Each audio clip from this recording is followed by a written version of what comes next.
Hello. How are you? I'm good. What's with the diamond snowflakes? The diamond snowflakes. I got it in Vegas. Did you really? I got these in Vegas too. You've worn those a lot. You like them. I like them. They're big. Oh, I thought my flight was open. No. No. But speaking of big, this Where did is you not get big. that? Look at this. Is this not the cutest nutcracker you've ever seen? Look how short and stubby it is. Say what you want to say. Say what you want to say. Clearly, I like short and chubby things. It's a little Steve Trevino. If I was a nutcracker, is this what I would look like? It's a little short, chubby mariachi nutcracker. I don't know why it makes me so happy, but it had to come home with me. Hey, Lori, will you do me a favor? Where did I put it? Where did the thing that Dad gave me go? Oh, I don't know. I don't know if it's on your bedside table or. I don't even know. We shouldn't even share it. It might be. It's a little vulgar. It might. Well, I just laugh because people always say like, "Oh my God, Steve, you're so brash. You're so honest. You drop F words, blah blah." But what people don't understand is that my family is brash. Yes. And that my family speaks that way. That we grew up very brash. Oh my gosh! When all of y'all are together. To be in the mix. It's loud burps. Stay out of the and kitchen. It's F-bombs and it's. I mean, y'all are mean to each other. Like the jokes get really mean. I'm sure family members leave crying after they go. But I will say that we have, and I think that translates to our relationship is that nobody gets their feelings hurt. Yeah. And when people get their feelings hurt, that's when drama happens. Yeah. And then if you do get your feeling hurt and then you don't say anything to the family, then it harbors and it becomes a mess. Oh no, in your family, if you say you got your feelings hurt, then they just like double down. Then it's even attack worse. you. Yeah. Unless there are, because we love each other, unless you did hurt somebody's feelings, that other person will call you out. Yeah. Like in my family, they're like, look, come here. You're an asshole and you did this and I didn't appreciate that. And then we get over it. Right. But we're very, so what I wanted to show you guys is my dad went on a cruise of one of many. Like he needs to go. And he comes home and he goes, hey, I left you and Renae something. And it's like this little doll and it's wearing like a bucket. A barrel. It's wearing like a barrel. And I go, thanks, Dad. It's kind of weird and kind of cool, but thanks, right? Weird. And I was like, man, that was kind of nice of Dad to give me that, but your dad never brings you back a souvenir. Yeah, never anything. So then he calls back like 3 days later. And he goes, "Huh? Did you like the gift? Huh? And I go, yeah. I go, it's fine. He goes, did you pick up the barrel? Right? And I go, no, I didn't. He goes, go pick up the barrel. So when you lift the barrel, this huge appendage comes out. Spring. It's like a spring, and then it's got a big old boner, and it's the funniest shit ever. But it's so funny that it made me think of that. That's what you think is funny and cute, and my family's like, hey, here's this dick puppet that we think will be. And the best part is that I went up to you and I hold it up to your face and I'm like, lift the barrel. And she's like holding it, Rick, like this close to her face. Don't at all expect it. It looks like this chiseled African artifact or something. Doll. So like you don't. So then I held it up to her face and I go, pick up the barrel. She's like, what? And then it was like, boom, right in her face. And it was fucking funny.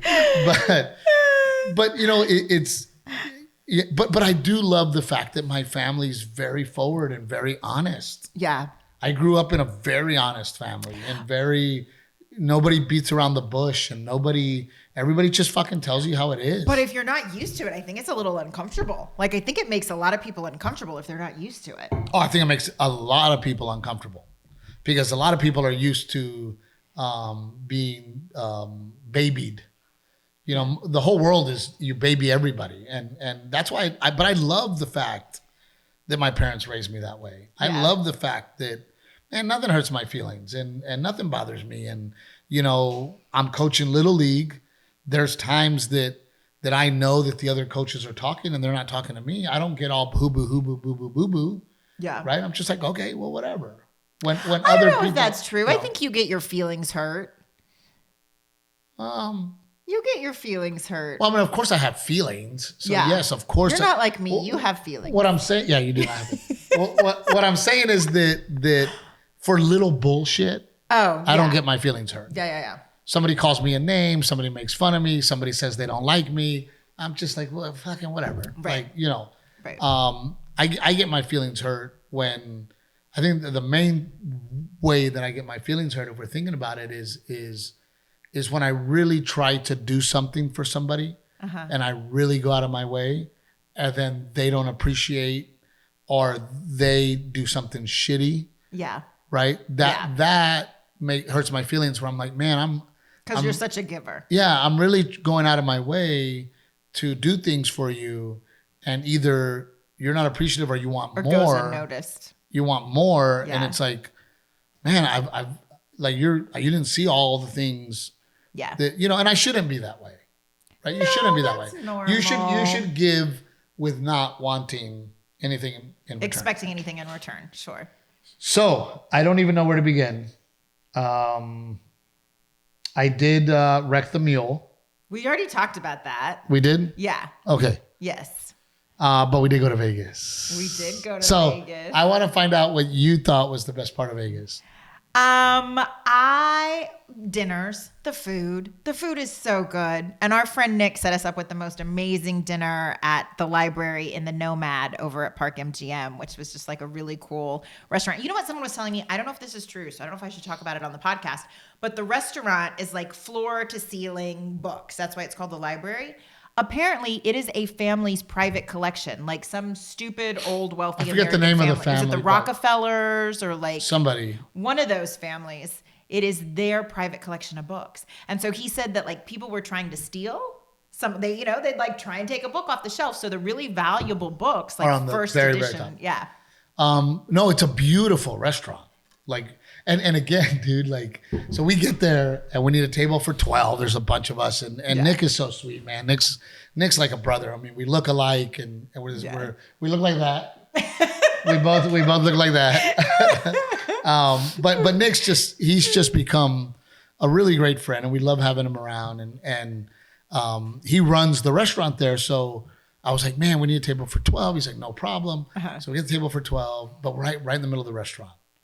So then like, we're kind of talking back and forth, you know, hang on real quick. I gotta take care of this. Well, no, we say it's a table for 12, but then we get there and we're like, oh no, it's a table for 14. And then it was like, oh no, actually we have 16, right? Didn't we end up like, I don't know. We ended up with a bunch, but you know, we're all kind of talking to the people in front of us. And then Nick comes over and he goes, hey, the private room, the private Someone's table, leaving. They're leaving. We want to move you over there. We move over there. All fucking hell breaks loose. Now we're fucking, they close the door and it's just our room and we're fucking loud and we're running around talking to everybody. And I mean, it was just awesome. But the food was so good. And the food, but I got to warn people. It is not your typical flavors. It is not it's all different things. It's like a mix of different things depending on what you order. But you know, for example, it's an amazing garlic Parmesan baked potato with truffle baked oil. Potato was stupid. Yeah. Right. So if you don't like truffle oil, you're not gonna like it. Right. Delicious. Because they're very strong. And then the flavors. chicken and the rice almost had like Cuban flavors to it, right? What was that flavor on the and rice? The chicken had like a brine on it of like breadcrumbs and so it's very delicious. But I do want to warn you that it is different flavors than you might be used to. Yeah. Now, even the steak came with like a little sauce on it, and the sauce had a very fancy sauce. Oh, but that bread. And I don't know how they fucking bake it like that. I don't know. The bread comes in like a puff almost. Yeah, but it's big. It looks like a ball. Yeah. And you think you're gonna open this thing up, and then it's full of. How fat are we that the whole thing we're like, oh, let me tell you about food. Let me tell you about all the food we ate. Like, what was my favorite part of Vegas? I actually, and I don't necessarily consider myself a foodie, but I just love all of the, you know what it is? All of the restaurants are such an experience. All of the food is great and interesting, and even the vibe in the restaurant. Every time I go to a nice restaurant in Vegas, where we're like, okay, we're going to like a chef nice restaurant. Every time I'm like, oh, this is my favorite. This is my favorite. This was my favorite now. This is my favorite now. I think Joe's is still my favorite. Yeah. Probably. Yeah. But man. See, I like the fun, I like the atmosphere of the library. Joe's, the food is amazing. But it's just your classic. Like a classic restaurant. Yeah. That's why I like Capo's. Yeah. Right? Yeah. So we didn't get to go to Capo's this trip. But man, we got there Wednesday. And I had to party. At Wednesday. night, we got there late because Yes. we left in the evening. And so I had to party and then Wednesday. our luggage took an hour to get there. I wanted to be positive this episode.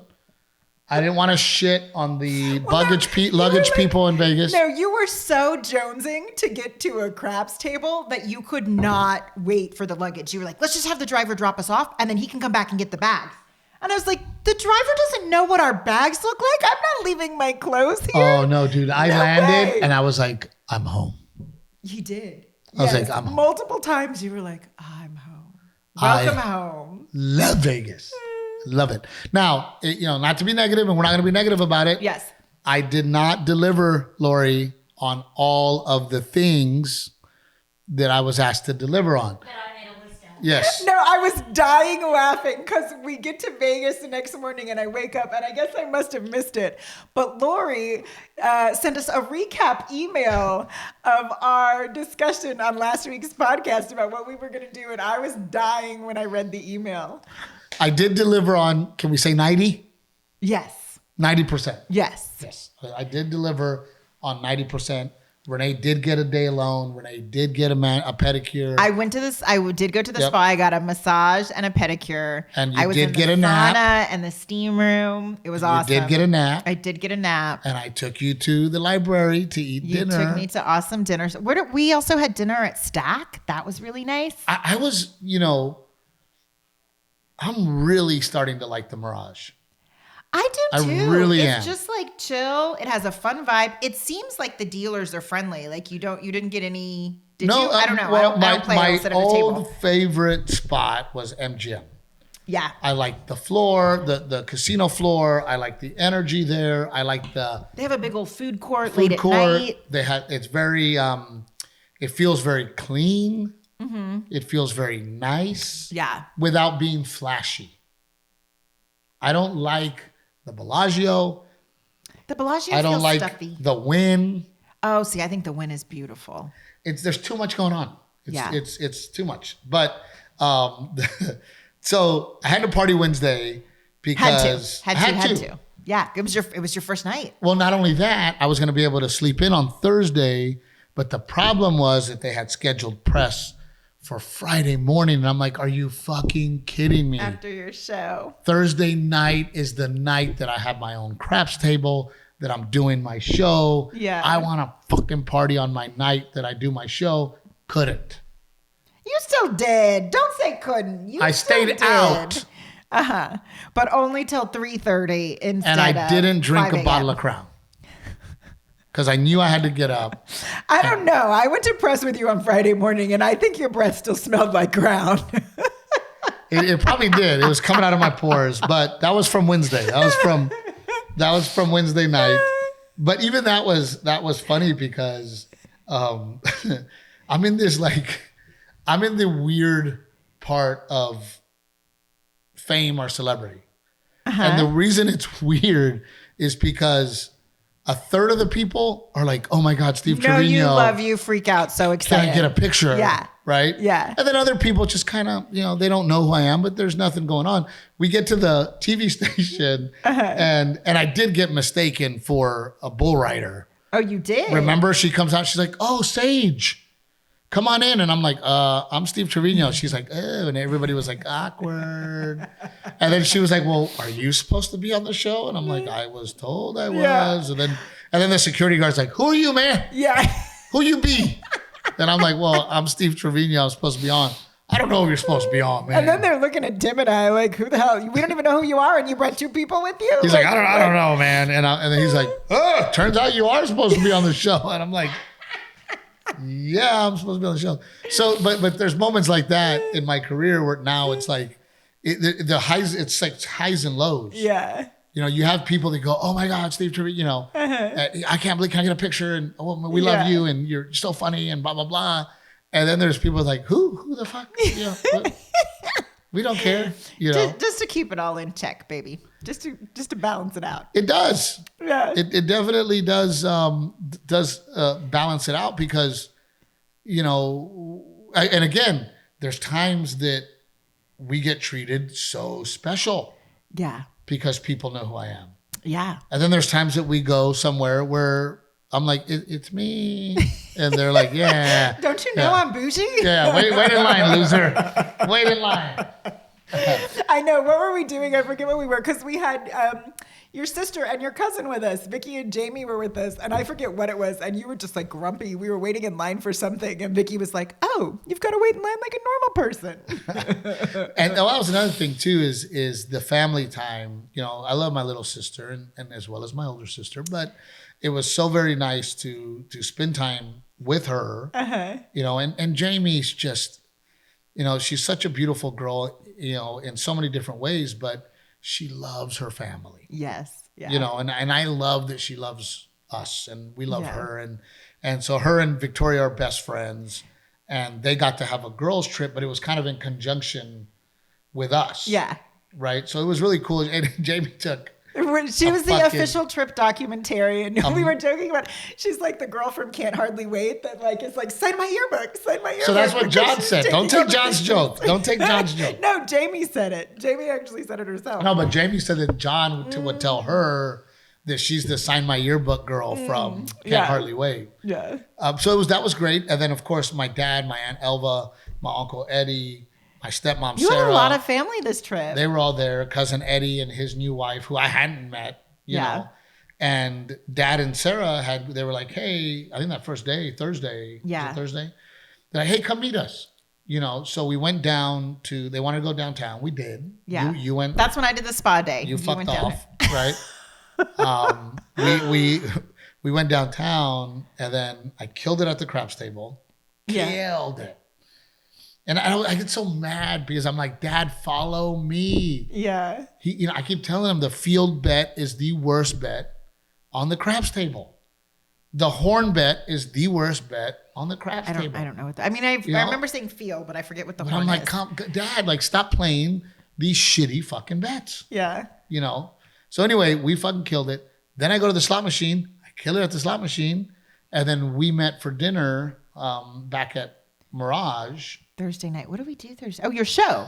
No, Yes. we didn't have dinner before your show. We chilled. did. We had like a late lunch with my Aunt Elva.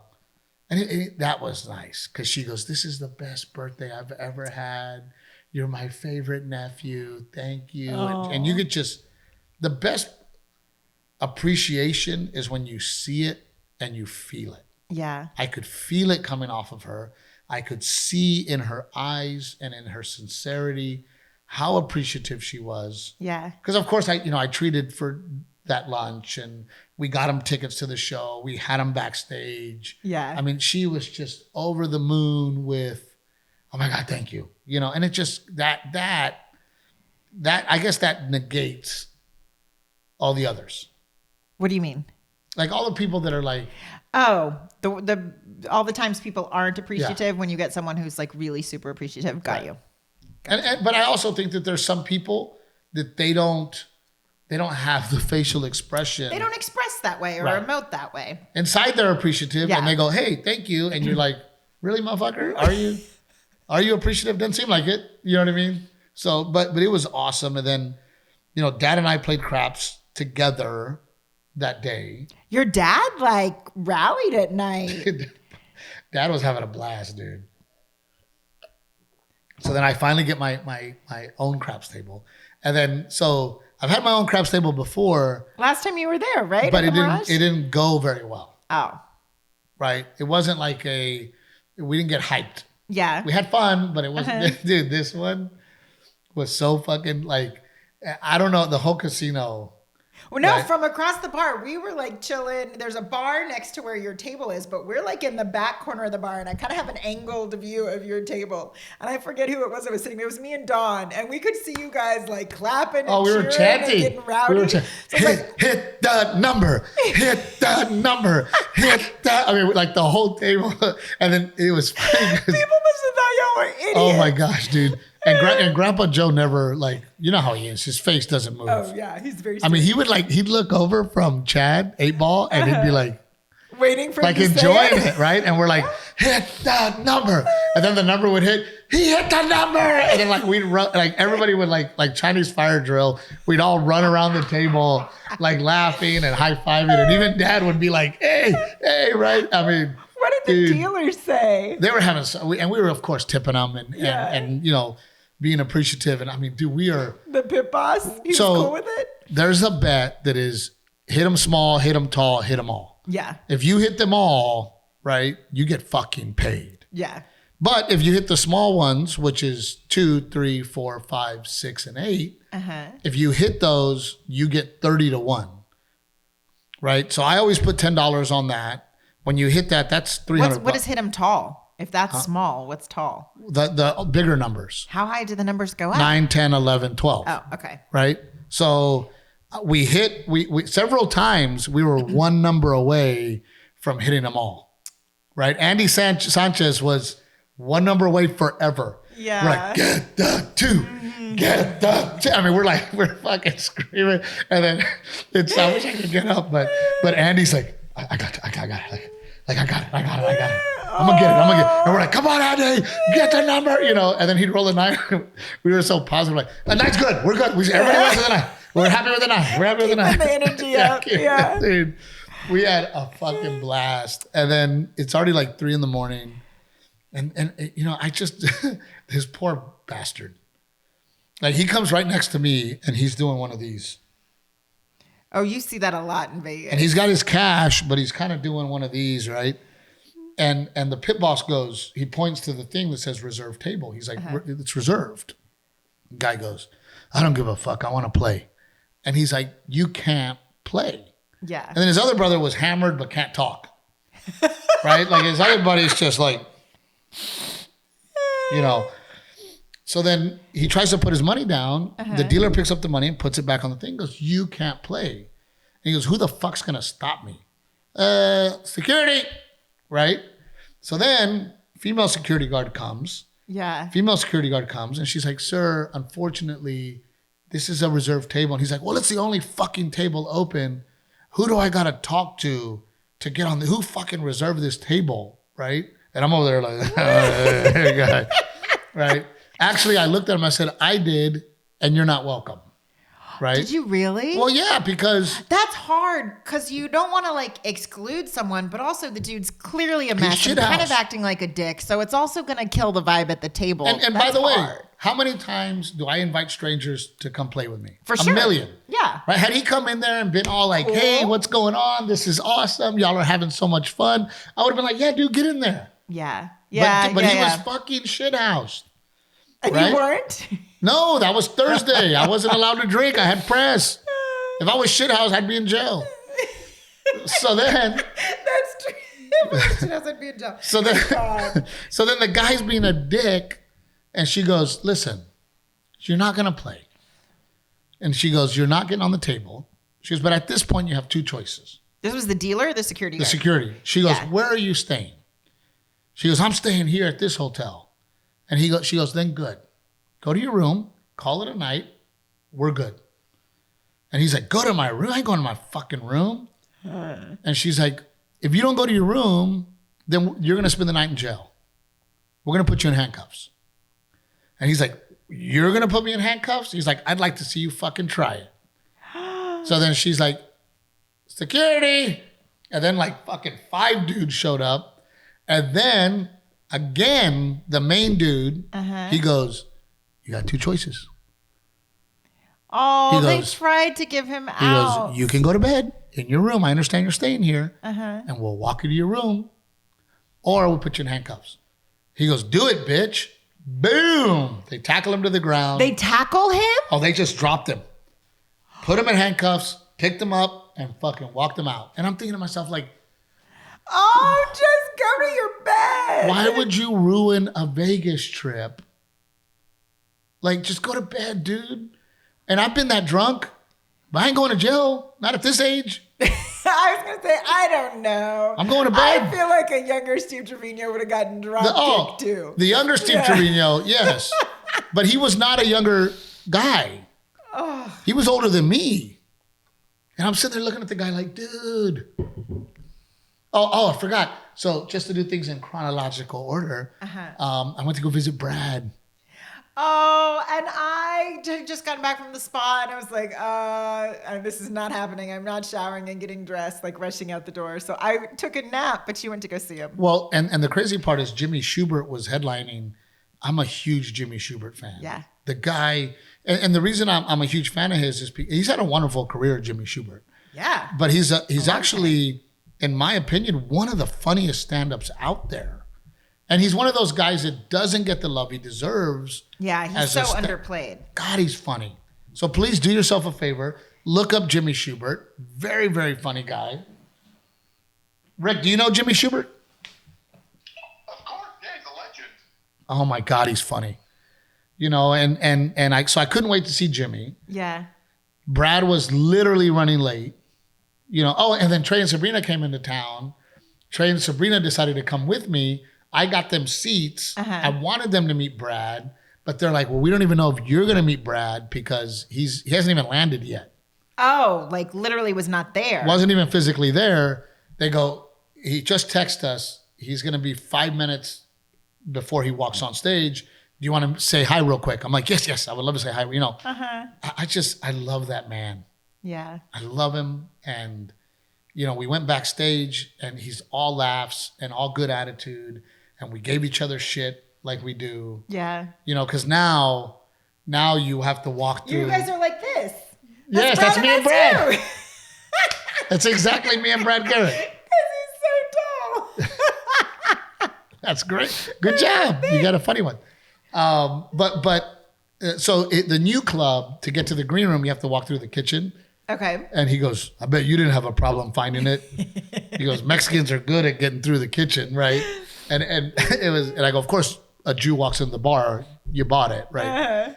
So it's so great to see him, and you know, Jimmy and I and Brad backstage. Just, you know, he's such a, I just can't say enough about him. What a class act he is. He is more than a class act. Yeah. He is special. He is a very special human. Yeah. You know, and then of course I run into Ed. Yes. You know, I run into Zach. I run into Cindy. You know, and just they're just so happy for me. You know, and they're like, oh my gosh, your billboards everywhere, and you know, we told you would sell out, that you would have to leave our club, and you know, and I go, I hate, because the new club. Yeah. You want a authentic comedy club experience. You go to Brad Garrett. I'm bummed I didn't see it, because the club that he had before in the basement, it was the most beautiful comedy club I've ever been in. This one is smaller, but it feels more like a comedy club. In what way? It just like the black box feel to it? It feels like it's in a basement. You know, your typical low ceilings, small, intimate room. The stage is a perfect. You know, of course, Brad designs and does everything, and he's a comedy club guy, like me. But he's also a details guy. He's so super detail. Oh my gosh! Like, you know, you want to talk about a beautiful place, like. You know, is still a lot of the same art on the walls and photos? A lot of the same art, a lot of the same photos. Do the photos. cocktail waitresses still wear the cute little outfit? There were several that came up to me and they're like, we miss you, and how's your wife? Aww. And, you know, you were always so nice to us. And, you know, so it was good to see them too. But I knew. So my show in Vegas is at 10. I knew I was going to be, like, I'm used to being on stage at 8. Yeah. So I was like, I got to do something. You were going to be antsy. I was going to be antsy. I got to do something. I got to get the fuck out of this. And then I also didn't want to gamble or be at the casino that I'm performing before my show. Yeah, because then it's like you can't. People coming up to you. You can't be out and about right before the show. You know, so I was like, okay, what can I do? Oh, Brad's in town. I'm going to go visit Brad, right? Yeah. So I hauled ass to visit Brad. I had all the monies in my pocket from the day before. Lots of monies. And, you know. And you lost it all at the MGM. No, I didn't play at the MGM. I lost this trip. Yeah. I did lose. Yeah, and then you were very quiet this trip. Then it was George Strait.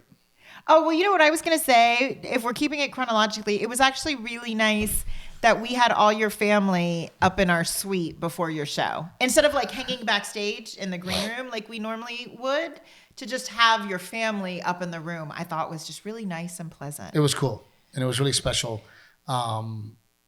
Again, like to have my aunts, my uncles, my cousins, and people there that root for me, and have always rooted for me. And I would assume for them it's really special because they were going to my shows when, I was selling 0 tickets. They were going to my shows when I was terrible. They were going to my shows when they were probably sitting there going, I don't know if this is the right career path. Right. So, I would assume that it's probably really special for them, and it's special for me as well. And you know what I've noticed that when it comes to artists is there's some artists and you go, man, do you have any friends? Yeah. You know what I mean? Like you go to their show. Every town I go to, there's family, there's GP Wildcats, there's... Well, I was laughing because we're like, poor Lori's trying to figure out the comp list and like navigating tickets and who bought tickets and who didn't and all of that. And I was like, you know what? I know you. You don't like to think that you have an entourage, but I know we show up places and they're like, oh, Steve's entourage. Because it's just a lot of people. Always. There's always a lot of people, a lot of friends, a lot of family, But then you go visit some artists and you go, wow, it's just you. Yeah. And it's interesting because it's either artists like me where they're like, meet my friend, and this is my high school friend, and this is my college friend, and this, and these are my other friends, and then you go see some artists and there's no in between. But I wonder if that's like a compartmentalizing thing. Some markets. Like, no. I wonder if that's like a personal, like they compartmentalize that way. Like, okay, this is my job. I'm going to work. I'm doing my job. And then I'm going back home and I'm with my family and that's my normal life. And I've learned that I am a unique artist in the way that people go, oh, do you need your time? Because there's a lot of artists that are like, hey, I'm about to go on stage. Leave me alone. Yeah, just like a quiet moment to get it together. And I don't need that. You don't need that at all. I walk on stage with the whole crew. And we're laughing and talking, and I hear my name, and I just walk on stage, right? So, I don't know, but there are some people that are misunderstood. They're socially awkward. Oh, for sure. They so I defend. When somebody goes, man, I met that guy, he's a dick. Yeah. And I go, well, maybe they're not a dick. They needed a moment to prepare before they went on stage. Either they needed a moment to prepare, or they don't know what to say to you. Right? They don't know how to talk to people. They don't know. And I have celebrity friends that are like that. Yeah. Right? Where they are a little bit awkward, or they are. You also are really good and I think it goes back to what you were talking about in the beginning of this podcast, that like your family's very brash. You're really good in awkward situations, and you're also really good at knowing what to say in the moment. When like I would be like, oh shit, that's what I should have said, but like 5 minutes later, you're so quick and great in the moment. But I feel that uncomfortableness, and I don't like that uncomfortableness, so I really try to make it comfortable. Yeah. Because I love people. I've said it a million times on this podcast. I love people. Yeah. And I also think that I'm very forgiving of people. Yeah. Because I have been forgiven in my life a million times. Yeah. So I am very forgiving. Well, we're also meeting people like at your show. They're out for a good time. We are often meeting people at their drunkest. Which is nice. which I enjoy. Yeah. And then Mark and Laura were a complete surprise. Yeah. Love them, And then so we all got together we ate at Stacked Friday, and then we went to George Strait, and that guy, class act.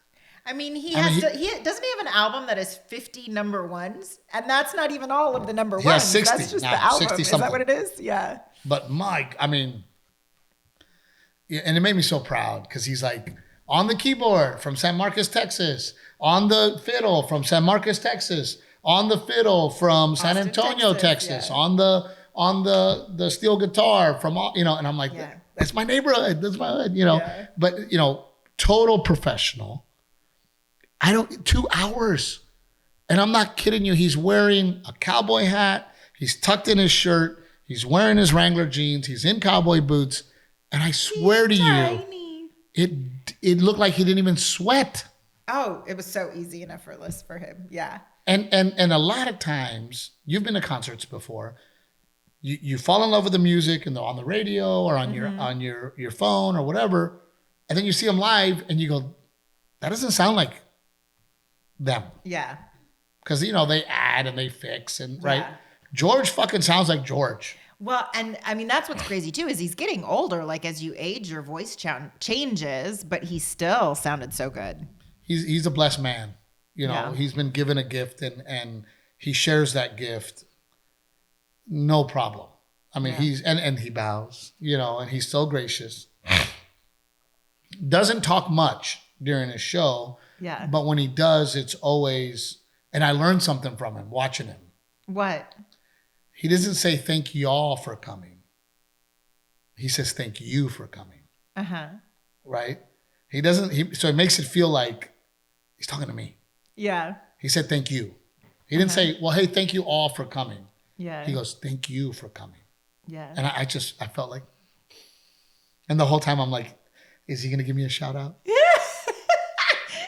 was like, he's talking to me. He's talking to me. If he would have said my favorite comedian, Steve Trevino's in the audience right now, I would have lost it. I would have. How about the guy behind us? Every time.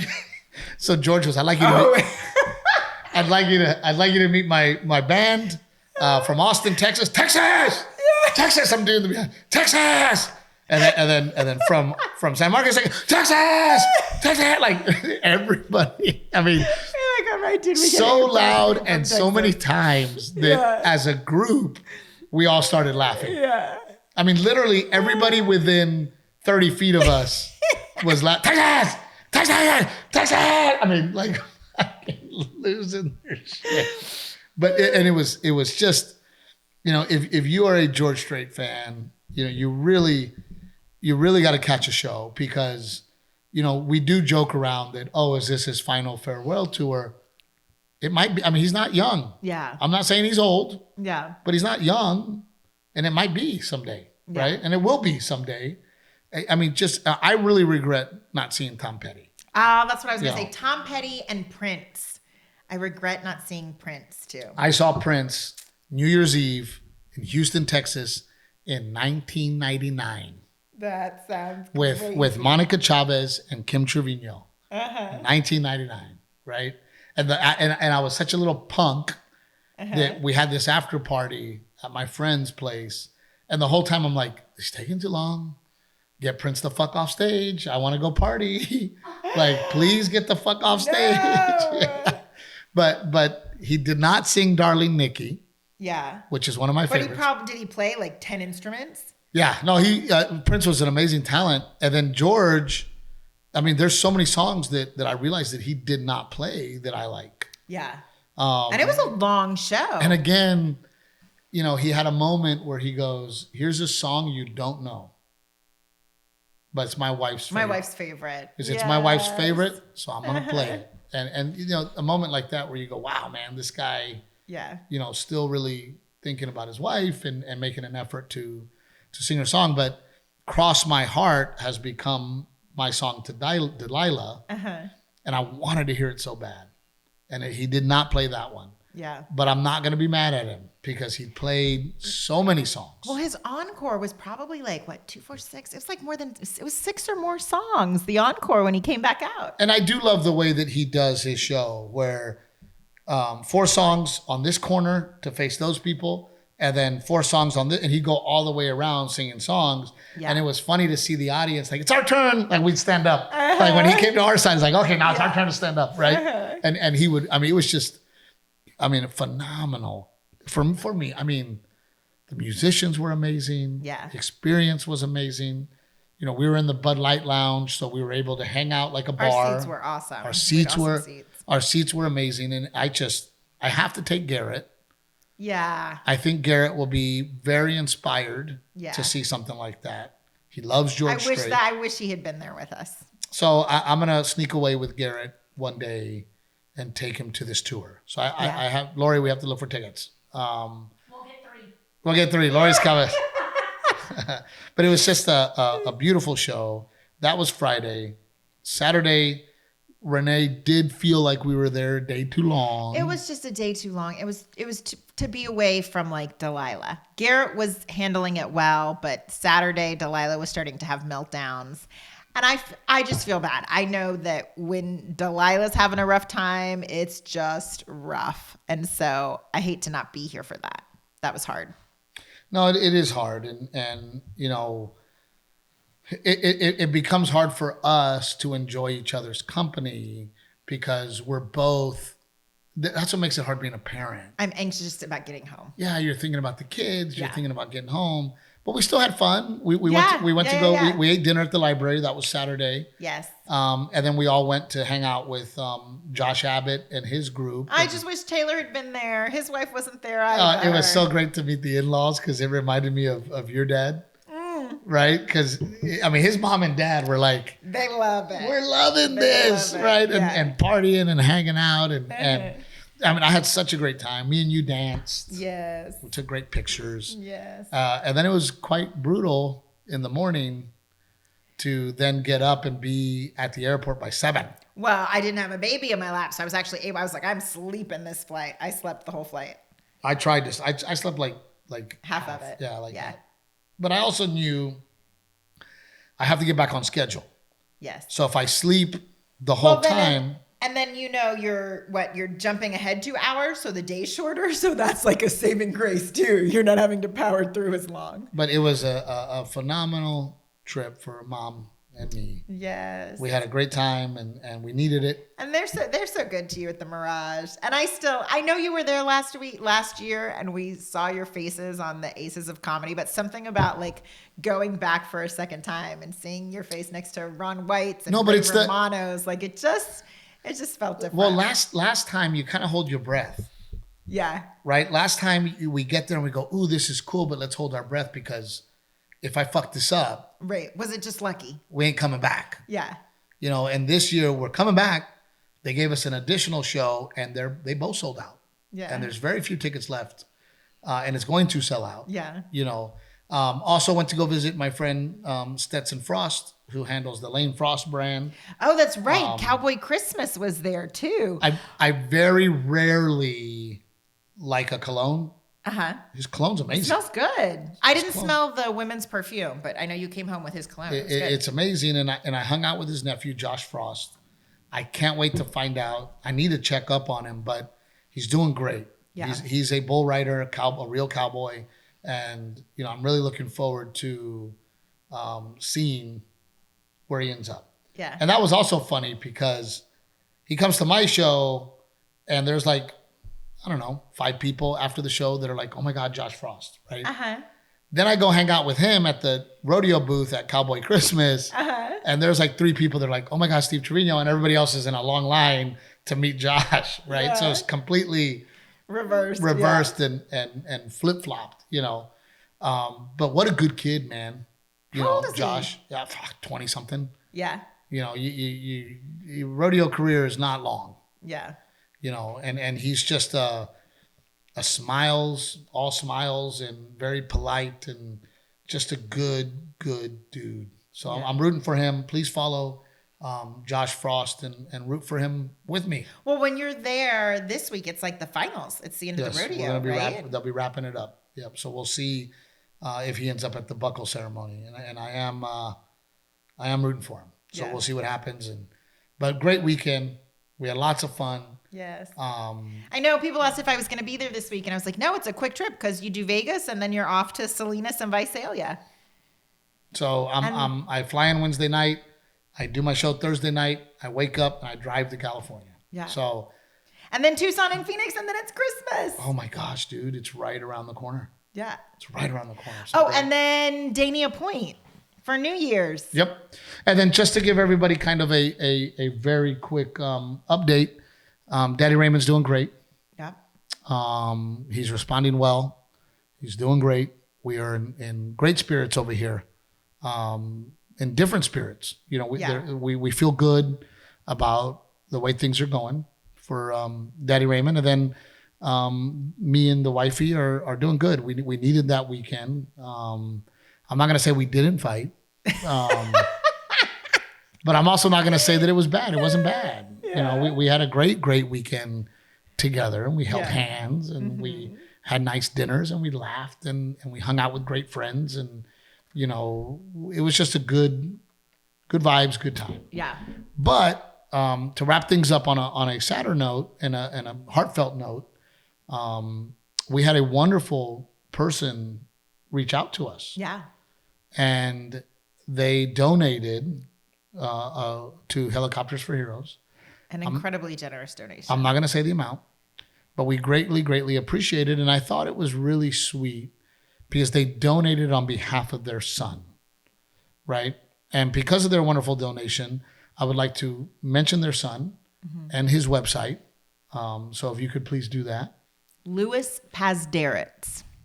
But he is somebody that fell in action and lost his life and gave the ultimate sacrifice. So this podcast is dedicated to him, his family. We love him. We appreciate him. We could not live this beautiful life that we live without people like him. And then, of course, we were so excited and in such good spirits that we forgot our sponsors. Yes. Aztec Chevrolet is going to be delivering my Christmas gift, a 1957 Chevy Bel Air. Red and white, classic red and white. I can't wait to get it. I bought myself a Christmas gift. and I'm just, you know, that Chevy is one that I've always wanted. Yeah. And it's beautiful. And Aztec Chevrolet made that dream come true for me. Yeah. So Aztec Chevrolet, give them an opportunity, give them a chance. Good folks over there. Old Salt Coffee. I'm actually drinking coffee today on this podcast. I love the dark roast. It's The medium. It's very good coffee to the point where you will be disappointed when you get coffee somewhere else. Yeah. It's pretty trippy that I have at home drip brew. Well, I'm a regular coffee drinker anyway. Yeah. I don't drink. You drink it black. I drink it black. But if you are a coffee lover, this is great coffee that is very high quality and feels like a coffee shop. Yeah. And then of course our friends at Pick Cherries. Yes. Thank you so much, Pick Cherries. The Please. Vegas winner is coming to your show this week. Oh, is that this week? That's this week. They come. The Pick Cherries Vegas winner will be there this week. Oh shit! Did we already get tickets for them? No. Oh fuck. Pick Cherries. Pick Cherries is taking care of their travel and their dinners and everything.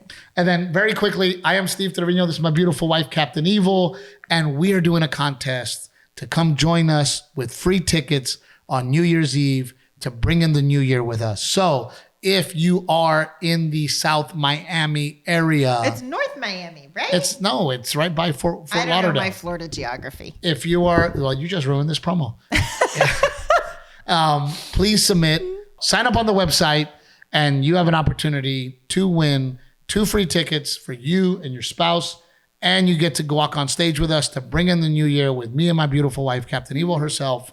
So please go to the website, sign up, get the ball rolling because that's right around the corner. Yes. Oh, and that's right. So the New Year's card, if you want to sign up to receive a New Year's card from us in the mail, that is wrapping up. We have to close that down so we can get them in the mail to you in time.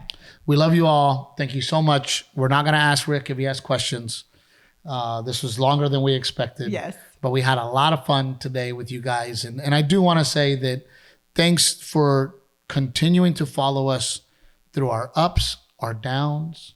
You know, I told the wife, I said, man, lately it's just felt like, you know, we've just been down on this podcast because of all the things in our life. And you know, we're back with the fun times and the laughs and the cool conversation. So we do apologize for that. And thank you for continuing to stay with us. We love you guys. Please like and share and comment.